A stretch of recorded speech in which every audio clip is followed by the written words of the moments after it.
আজকের স্টোরিতে দেখাবো আমি কিভাবে টবের গাছে সার প্রয়োগ করি।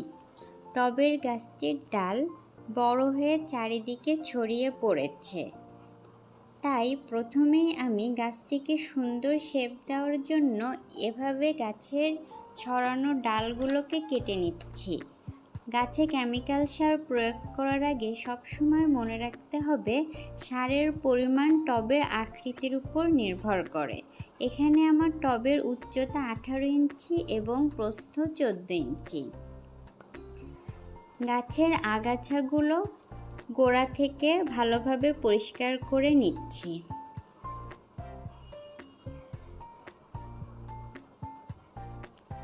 এবার আমি গাছে দিয়ে দিচ্ছি গোবর সার। আপনারা ইচ্ছা করলে বাজারে যেসব সার পাওয়া যায় সেগুলো ব্যবহার করতে পারেন। এবার আমি প্রথমেই দিয়ে দিলাম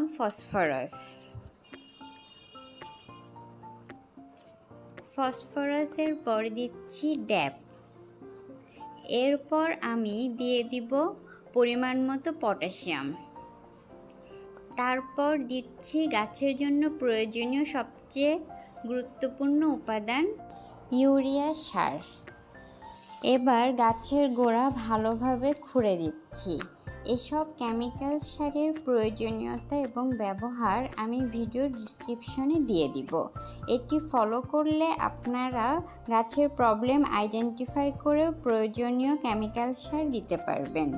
আমরা সচরাচর 10-12 সেন্টিমিটারের যে টব ইউজ করি, এসব টবে কেমিক্যাল সার দেওয়ার ক্ষেত্রে খেয়াল রাখতে হবে মাত্র আমরা প্রত্যেকটি সারের 5-6টি করে দানা দিয়ে দিব।